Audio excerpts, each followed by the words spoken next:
जय हिंद। हमारा संकल्प शिक्षित भारत विकसित भारत। आज के इस वीडियो में आप लोगों को आवर्धन क्या होता है और आवर्धन सूत्र किसे कहते हैं और उसे सिद्ध करके बताएंगे। ठीक है, तो बने रहिए आज के इस वीडियो में। आप लोगों को ये सारी जानकारियाँ आज के इस वीडियो में देंगे। तो सबसे पहले हम जानेंगे कि आवर्धन क्या होता है। क्या जानेंगे सबसे पहले कि आवर्धन का मतलब क्या होता है। तो देखिए, हम ये बात कर रहे हैं अवतल, ये दर्पण में बात कर रहे हैं, लेंस में बात नहीं कर रहे हैं, हम दर्पण में बात कर रहे हैं। तो सबसे पहले हम जानेंगे कि आवर्धन, ये जो आवर्धन है ये इसका अर्थ क्या होता है। आवर्धन कहें तो इसका मतलब आवर्धित, एक शब्द जानते होंगे आप, आवर्धित। आवर्धित का अर्थ होता है बड़ा, आवर्धित का अर्थ होता है बड़ा। ठीक है, और आवर्धन का मतलब होता है, आवर्धित का मतलब बड़ा होता है। ठीक है, और आवर्धन का मतलब होता है कि कोई दो वस्तुएं हैं और कोई दो वस्तुएं हैं, एक वस्तु बड़ा है एक वस्तु छोटा है, तो बड़े से छोटे का अनुपात निकालना ही आवर्धन कहलाता है। ठीक है, तो आवर्धन आप अच्छी तरह से समझ गए आवर्धन का अर्थ क्या होता है। अब हम बताएंगे कि आवर्धन सूत्र क्या होती है। दर्पण अवतल दर्पण के द्वारा हम आपको सिद्ध करके बताएंगे। तो सबसे पहले आप आवर्धन समझ गए। ठीक है, तो आवर्धन का परिभाषा पहले आपको लिखा देते हैं। देखिए, आवर्धन की परिभाषा होती है कि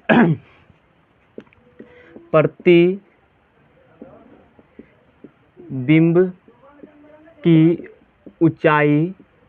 की ऊंचाई और बिंब कह दो या वस्तु कह दो, वस्तु की ऊंचाई। ठीक है, वस्तु की ऊंचाई। अब प्रतिबिंब का ऊंचाई कह दें या वस्तु की ऊंचाई कह दें। ठीक है, तो आवर्धन का परिभाषा होता है कि प्रतिबिंब की ऊंचाई और बिंब की ऊंचाई का अनुपात को हम क्या कहते हैं भैया, आवर्धन कहते हैं। ठीक है, तो सबसे पहले हम जानेंगे एक अवतल दर्पण में एक प्रतिबिंब बनाकर देखेंगे। ठीक है, ये है, इसे P मानेंगे, ये F है और ये C है। हम इसके बीचों बीच एक वस्तु रखेंगे। ठीक है, उसके बाद हम जानते हैं कि प्रतिबिंब बनाने की आपको किरण आरेख खींचने की जानकारी हम आपको अच्छी तरह से दे दी हैं। पिछले के वीडियो में नहीं देखे हैं तो आप देख लीजिएगा, उस पर आप सर्च कीजिएगा यूट्यूब पे कि राजीव कुमार रंजन का किरण आरेख वाली वीडियो, बस आपको अपने आप आ जाएगी। ठीक है, ये समांतर जाती है तो फोकस से होकर आती है। उसके बाद देखिए, एक ध्रुव से लेकर जाएंगे, ध्रुव से गई जितनी डिग्री कोण पर गई उतनी डिग्री कोण पर वापस लौटेगी। ठीक है, लौटेगी तो यहाँ प्रतिबिंब बनेगी, यानी कि अनंत और वक्रता केंद्र के बीच प्रतिबिंब बनेंगे। ये इधर और जाएगी तो अनंत होती है, बहुत दूर जाकर अनंत होती है। तो ये देखिए, इनसे थोड़ा बड़ा है प्रतिबिंब, बड़ा है या नहीं है, तो प्रतिबिंब बड़ा है, तो प्रतिबिंब बड़ा ही है तो उसे बड़ा को ही हम आवर्धित कहते हैं। तो इसीलिए कहेंगे कि आवर्धन क्या होता है। तो आवर्धन क्या होता है, तो कितनी बड़ी, इसका अर्थ है कि कितनी बड़ी है वस्तु से प्रतिबिंब, उसी को कहेंगे हम आवर्धन। देखिए, इसका साइज थोड़ा बड़ा है तो वस्तु को हम ए बी से सूचित करते हैं और प्रतिबिंब को ए डैश बी डैश से सूचित करते हैं। इसकी ऊंचाई को हम एच डैश कहते हैं और इसकी ऊंचाई को हम एच कहते हैं, सिंपल से। नहीं अगर कहें तो इसकी ऊंचाई को H1 कहते हैं, इसकी ऊंचाई को H2 कहते हैं, ऐसे भी कर सकते हैं। ठीक है, पर एच डैश और एच लेके चलते हैं। ठीक है, वस्तु की ऊंचाई को H और प्रतिबिंब की ऊंचाई को H डैश। ठीक है, आप अच्छी तरह से समझ गए होंगे ये सारी चीज़ें। आवर्धन क्या होती है ये भी आप अच्छी तरह से जान गए होंगे। उसके बाद आप ये दर्पण में इस प्रतिबिंब बनाने के किरण आरेख आप हम पहले की वीडियो बता दिए। अब आप आवर्धन जान गए। आवर्धन का मतलब होता है, आवर्धन को हम m से सूचित करते हैं, छोटी m से। आवर्धन को हम छोटी m से सूचित करते हैं, छोटी m से सूचित करते हैं, तो m बराबर। आप पहले की वीडियो में आपको बताए थे कि वस्तु की दूरी को किससे, वस्तु की ऊंचाई, यहाँ देखिए, वस्तु की ऊंचाई को H से और प्रतिबिंब की ऊंचाई को H डैश से। तो बस प्रतिबिंब की ऊंचाई और बटे वस्तु की ऊंचाई, ठीक है। तो ये इसके अनुपात हो गए आवर्धन। अगर हम दूरियां की आवर्धन निकालें कि ये प्रतिबिंब की दूरियां और वस्तु की दूरियां की अगर हम अनुपात निकालें तो वो भी प्रतिबिंब हो जाते हैं, यानी कि बड़ा होना माने प्रतिबिंब आवर्धन होना, ठीक है। तो हम v माइनस यू, हम वस्तु की दूरी को हम u कहते हैं और प्रतिबिंब की दूरी को हम v कहते हैं। अब ये सारी चीज़ें आपको ऐसी जानकारियाँ दी हैं अभी कि जो कि आप पहले से जाने होंगे, उसके बेस अब हम उसके ऊपर चलेंगे। ये बेस यानी आधार से शीर्ष तक चलेंगे, ठीक है। तो आपको आधार की सारी जानकारियाँ दे दी, अब शीर्ष की ओर धीरे धीरे चलते हैं। तो ये आवर्धन आप जानने होंगे, या आवर्धन आप जान गए। अब हम इसे सिद्ध करके दिखाएंगे, ठीक है। अब सिद्ध करेंगे तो सिद्ध कैसे किया जाता है भैया, वो बताएंगे अभी आपको।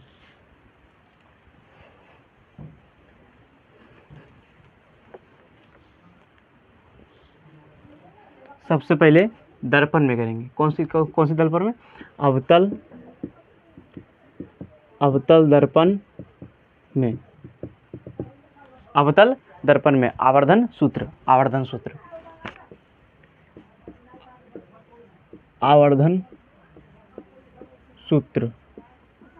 ठीक है। आवर्धन सूत्र बराबर क्या होता है कि आवर्धन सूत्र के बारे में जानेंगे। सबसे पहले हम एक अवतल दर्पण बना के उसमें प्रतिबिंब को दर्शाएंगे, उसके बाद आपको आवर्धन की सूत्र अपने आप सिद्ध हो जाएगी। कैसे, आप देखते जाइएगा। सबसे पहले हम एक अवतल दर्पण बनाएंगे। अवतल दर्पण में करनी है तो एक अवतल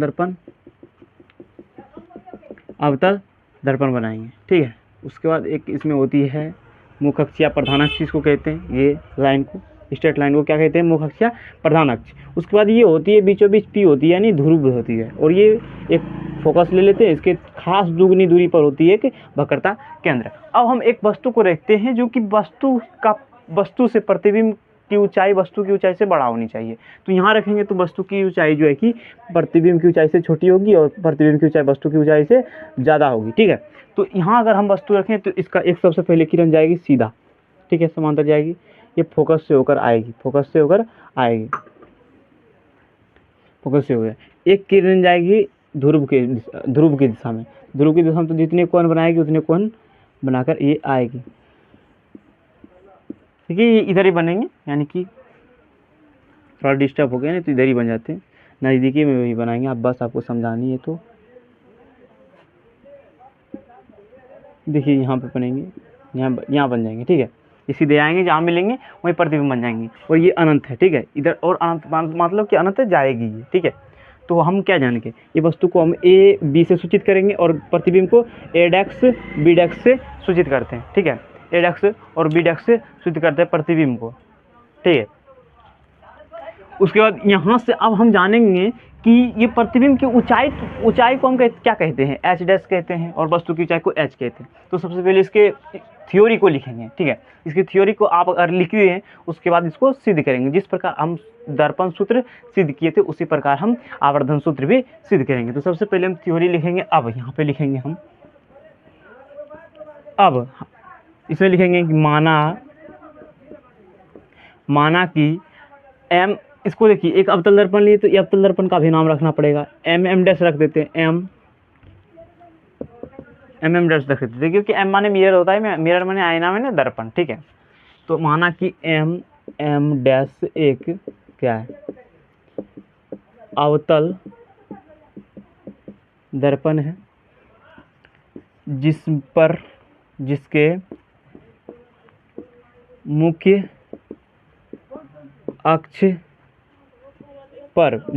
अक्ष पर फोकस और यानी एफ, और हम शॉर्ट में लिख रहे हैं, आप फोकस लिख दीजिएगा। फोकस और वक्रता केंद्र के बीच वस्तु ए बी स्थित है, जिसका प्रतिबिंब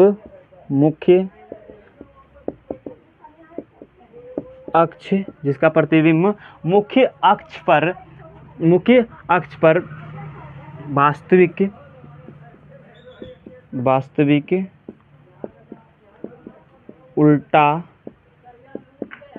और वास्तविक के उल्टा और दर्पण के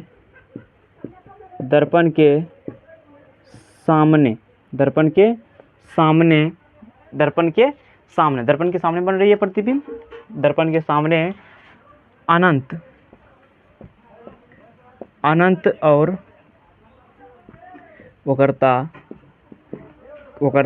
केंद्र यानी सी के बीच प्राप्त हो रही है या बन रही है, ठीक है, प्राप्त हो रही है। आपको ये सारी चीज़ें लिख देनी, ये थ्योरी है। देखिए आप अच्छी तरह से समझे, हम स्पीड में थोड़ा लिख दिए, आपको अच्छी तरह से समझा के हम आगे बढ़ेंगे, ठीक है। सबसे पहले हम क्या कहें, एम डैश एक अवतल दर्पण है, तो एम डैश एक अवतल दर्पण है जिसके मुख्य अक्ष पर एफ और सी के बीच वस्तु ए बी स्थित है। एफ और सी के बीच वस्तु ए बी स्थित है, ठीक है। उसके बाद जिसका प्रतिबिंब मुख्य अक्ष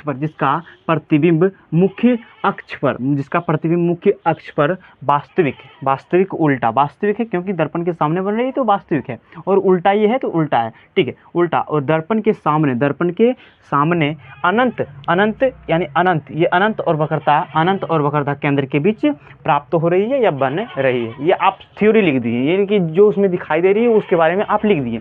उसके बारे में लिखने के बाद आपको यहाँ लिखने है, ठीक है। इसको मिटाने के बाद आप इसको स्क्रीनशॉट मार लीजिए। देखिए इसी प्रकार ही लिखनी है, आपको अच्छी तरह से बैठा कर लिखनी है, ठीक है। उसके बाद आपको लिखनी है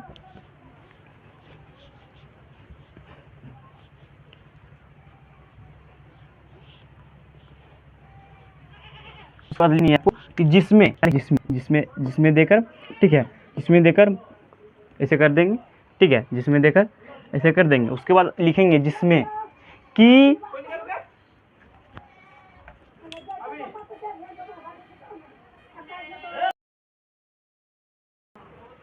देखिए उसके बाद क्या है, जिसमें आपको लिखनी है कि वस्तु की दूरी, प्रतिबिंब की दूरी, ऊंचाई, वस्तु की ऊंचाई, प्रतिबिंब की ऊंचाई। सबसे पहले हम वस्तु की दूरी, वस्तु कहाँ पे स्थित है, वस्तु तो यहाँ पे स्थित है, तो दर्पण से वस्तु की दूरी, तो वस्तु की दूरी को हम कहते हैं यू, छोटी यू से सूचित करते हैं वस्तु की दूरी को, छोटी यू से सूचित करते हैं, यानी पी वी को हम छोटी यू से सूचित यहाँ करते हैं, ठीक है। उसके बाद है हमारा प्रतिबिंब दूरी। देखिए या प्रतिबिंब सभी दूरियाँ आप चिन्ह परिपाटी में अवश्य पढ़े होंगे कि सभी दूरियाँ जो है कि दर्पण के ध्रुव से मापी जाती है। तो दर्पण के ध्रुव से ये जो कि प्रतिबिंब की दूरी, दर्पण के ध्रुव से प्रतिबिंब की दूरी जो है कि यहाँ से यहाँ तक की दूरी को हम कहेंगे प्रतिबिंब की दूरी। तो यहाँ से यहाँ तक की दूरी को हम प्रतिबिंब की दूरी, जिसे हम भी से सूचित करते हैं, छोटी भी से सूचित करते हैं, ठीक है, छोटी पी से सूचित करते हैं। आप दर्पण में आप इसमें देख लिए कि वस्तु दूरी और प्रतिबिंब की दूरी।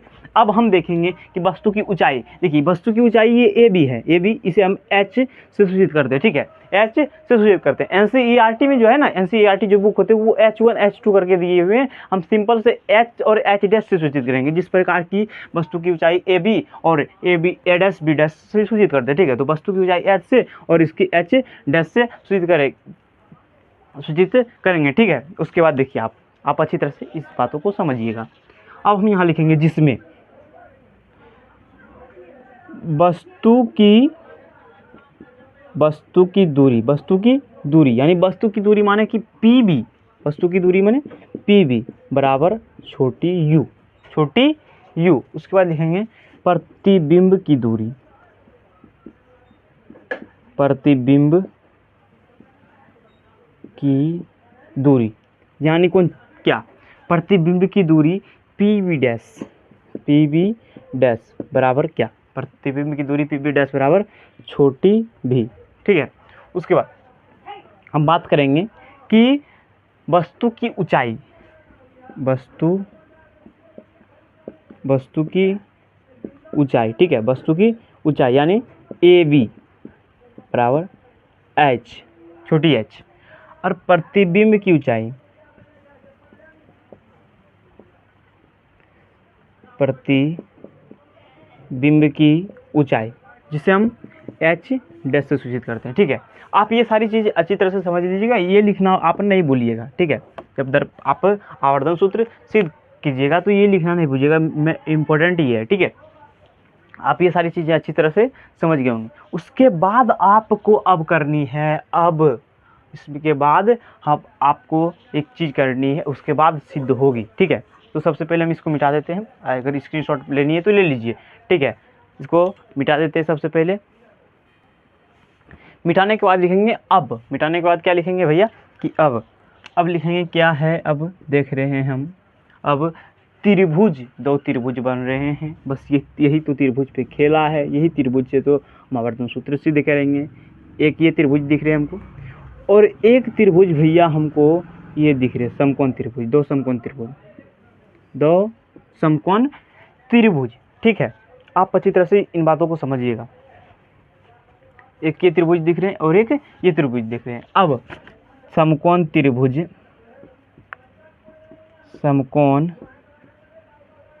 समकोण त्रिभुज ए बी पी और त्रिभुज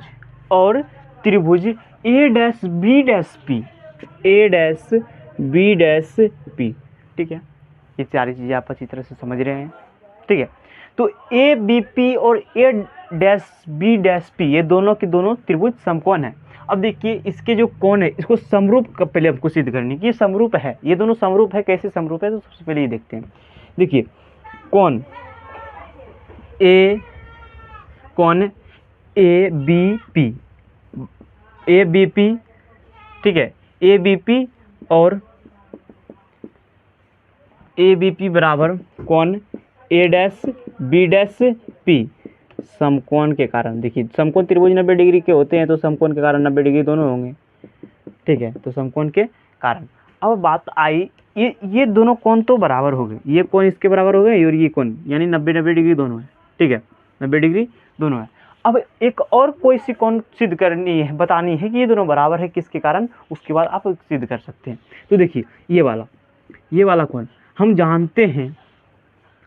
जानते हैं कि अवतल दर्पण में अगर किरणें ध्रुव की दिशा में हो तो जितनी डिग्री पे मुख्य अक्ष से जितनी डिग्री पे उस पर पड़ेगी उतनी ही डिग्री पर वापस वो परावर्तित होगी, आपतित होगी। जितनी डिग्री पर उतनी डिग्री पर परावर्तित होगी। तो आप समझ गए कि ये कोण और ये कोण बराबर हो गए।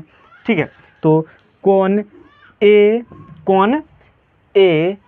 पी बी बराबर कोण ए डैश पी बी डैश किसके कारण हो गए भैया, तो ये किसके कारण बराबर हुए, तो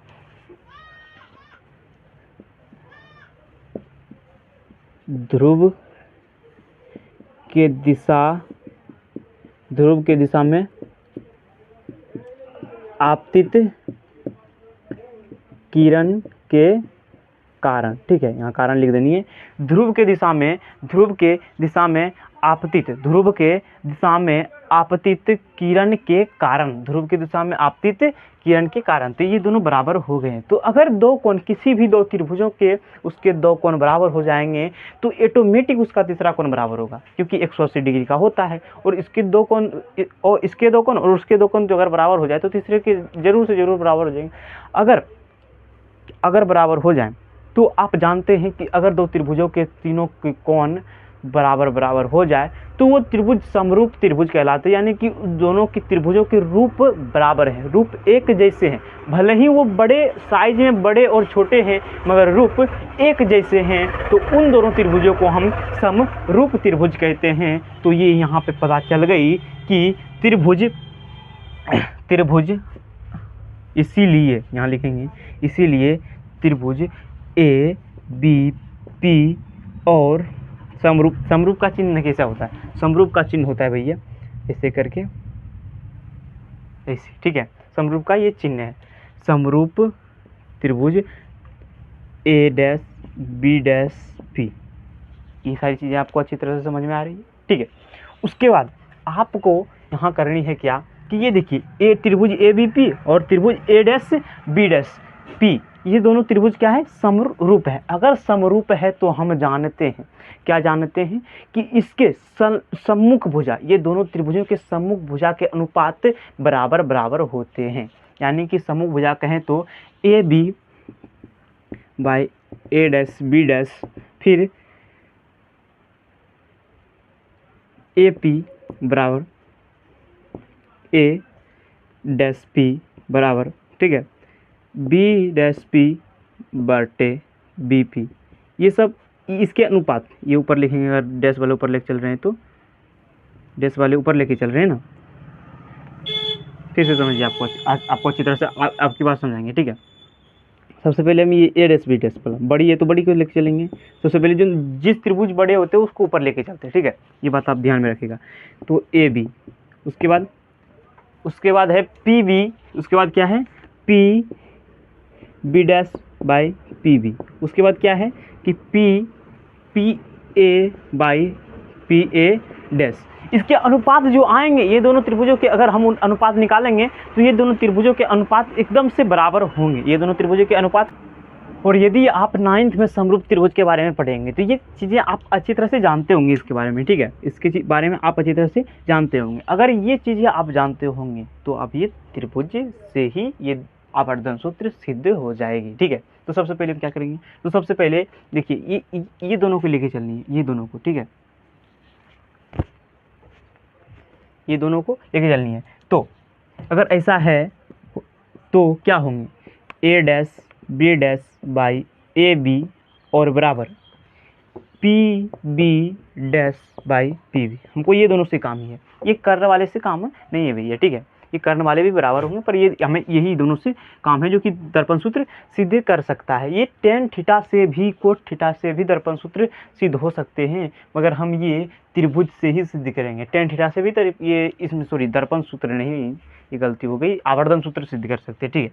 उसके बाद आप देखिए, हम पहले ही जान चुके हैं, हम पहले जान गए थे कि ए डैश बी डैश को हम क्या कहते हैं, ए डैश बी डैश को हम क्या कहते हैं, ए डैश बी डैश को हम एच डैश से सूचित करते हैं, ए डैश बी डैश को हम एच डैश से सूचित करते हैं। तो एच डैश, और ए बी को एच से सूचित करते हैं। ए बी को देखिए, आपको नहीं दिख रहा होगा, इसको एच से, ए डैश बी डैश को हम एच डैश से सूचित करेंगे, ठीक है। उसके बाद ए बी को हम एच से सूचित करते हैं। उसके बाद ये पी बी डैश को हम भी से सूचित करते हैं, है ना, भी से सूचित करते हैं, ये प्रतिबिंब की दूरी है। और पी बी की दूरी को हम यू से सूचित करते हैं। ये सारी चीज़ें आपको अच्छी तरह से समझ गया। उसके बाद अब चिन्ह परिपाटी की यूज करनी है। चिन्ह परिपाटी, आप चिन्ह परिपाटी पढ़े होंगे, आप चिन्ह परिपाटी, ये देखिए इसके नीचे लिखनी है, ये जो हम यहाँ पे लिख रहे हैं, ठीक है। यहाँ पे जो हम लिख रहे हैं, ये जो हम यहाँ पे लिख रहे हैं, इसके आप ऊपर यहाँ पे ये यहाँ लिखनी थी, ठीक है। तो हम सबसे पहले यहाँ पे चिन्ह परिपाटी के अनुसार बताएंगे। तो यहाँ लिखेंगे चिन्ह परिपाटी, चिन्ह परिपाटी से क्या लिखेंगे, चिन्ह परिपाटी से। तो चिन्ह परिपाटी से एच डैश धनात्मक होंगे या ऋणात्मक होंगे। तो चिन्ह परिपाटी से भैया एच डैश देखिए नीचे की ओर जा रही है, यानी कि मुख्य अक्ष के नीचे की ओर की दूरियां को हम ऋणात्मक में मापते हैं। तो माइनस एच डैश, चिन्ह परिपाटी से माइनस एच डैश होंगे, ठीक है, माइनस एच डैश। उसके बाद देखिए एच ये ऊपर की है, ऊपर की दूरियां हैं। एच डैश क्या है ये भैया, ऊपर की दूरियां हैं, ऊपर की दूरियां हैं। तो ऊपर की दूरियां को हम किससे मापते हैं, तो एच से मापते हैं। किससे मापते हैं, तो एच से मापते हैं, प्लस में, ठीक है, एच प्लस से। ऊपर की दूरियां हम धन चिन्ह से मापते हैं, नीचे की दूरियां हम ऋण चिन्ह से मापते हैं, मुख्य अक्ष से। अगर बात आई कि ये ध्रुव से, ये ध्रुव से पीछे की दूरियां को हम ऋणात्मक और आगे की दूरियां को हम धनात्मक कहेंगे। तो दर्पण तो पीछे प्रतिबिंब और वस्तु तो दोनों ये ध्रुव के पीछे ही हैं, यानी कि बाएं साइड ही है। तो ये दोनों ही ऋणात्मक हो जाएंगे। तो भैया माइनस भी हो जाएंगे और माइनस यू हो जाएंगे, ये आप लिख लीजिएगा, ठीक है। प्रतिबिंब की दूरी देकर लिख लीजिएगा ऐसे करके, वस्तु की प्रतिबिंब की दूरी, प्रतिबिंब की ऊंचाई लिख लीजिएगा, ठीक है। उसके बाद यहाँ पे प्रतिबिंब की ऊंचाई लिख लीजिएगा, बिंब की ऊंचाई लिख लीजिए। यहाँ प्रतिबिंब दूरी, यहाँ पे फिर वस्तु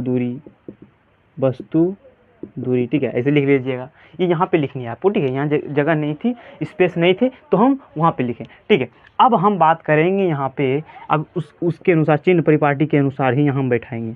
तो एच डैश तो ऋणात्मक, ठीक है। एच धनात्मक तो सिर्फ एच लिखेंगे, ठीक है। उसके बाद भी क्या, तो भी होंगे ऋणात्मक, भी ऋणात्मक और यू भी ऋणात्मक, ठीक है। अब हम जानते कि बराबर में अगर सेम हो तो वो कट जाते हैं। आप अगर जानते होंगे कि 5/4 बराबर 3/4 5/3 ऐसे हैं, तो ये ऊपर ऊपर कट जाते हैं, इसके चिन्ह भी कट जाते हैं, ठीक है। तो ऊपर में माइनस है, ऊपर ही भी माइनस है, तो माइनस माइनस खत्म हो जाएंगे। ये बात आप अच्छी तरह से जाने, ठीक है। तो ये बात आप जाने, पहले इसको मिटा देते हैं। इसको मिटाने के बाद ये लंबा उधर जाएगा, उधर स्थित होगा जाके, ठीक है।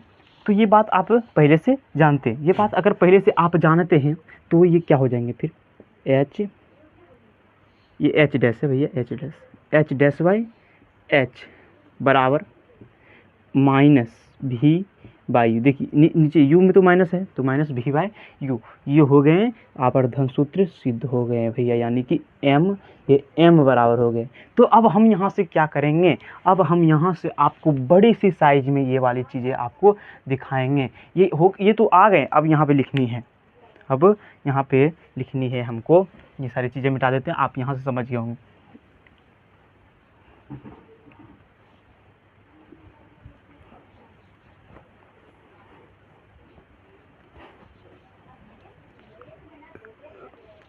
अब हम लिखेंगे कि m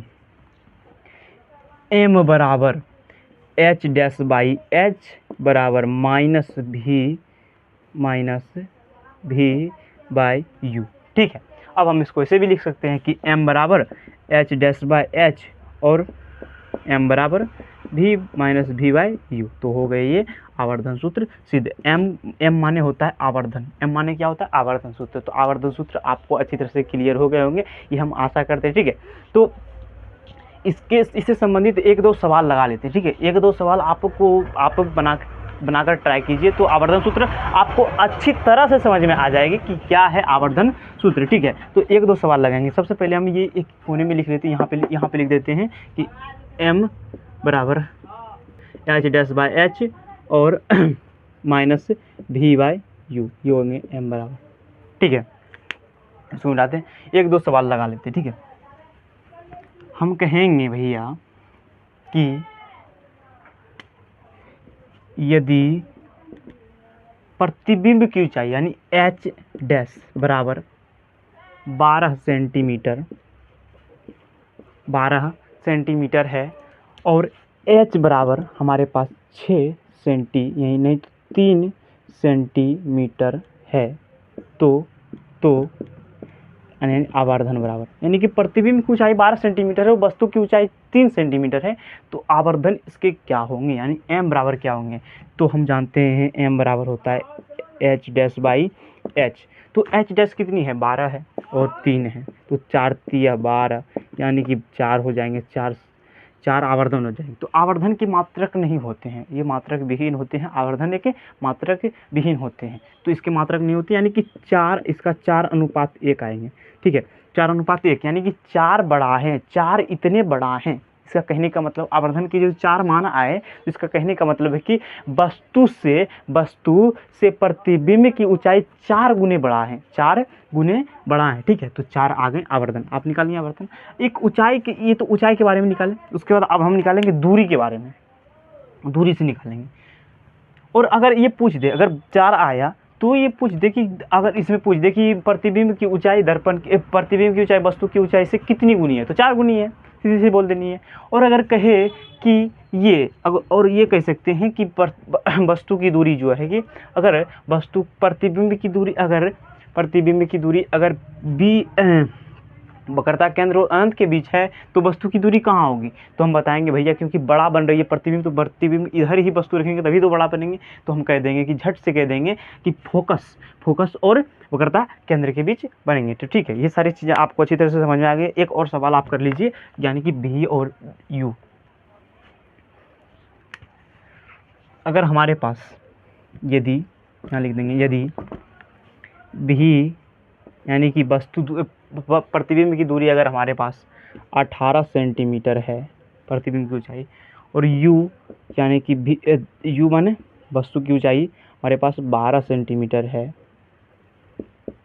तो आवर्धन क्या होंगे इसके, m बराबर वाट, m बराबर वाट। तो m बराबर हम क्या जानते हैं, minus V by U, minus V by U. तो माइनस में हो जाएंगे माइनस 18/12, यानी कि 6 दूनी 12, 6 तिया 18, यानी कि -3/2 ये हो जाएंगे। ठीक है, तो हम इसमें क्या कहेंगे कि भैया ये प्रतिबिंब जो है, प्रतिबिंब का ये जो बिंब है ये 3/2 भाग है। ये जो बिंब है प्रतिबिंब के 3/2 भाग हैं, यानी कि इतने बड़े हैं प्रतिबिंब दर बिंब से प्रतिबिंब इतने बड़े हैं कि उसके 2/3 भाग हैं, 3/2 भाग हैं प्रतिबिंब के। ठीक है, तो आप ये सारी चीज़ें आप अच्छी तरह से समझ गए होंगे।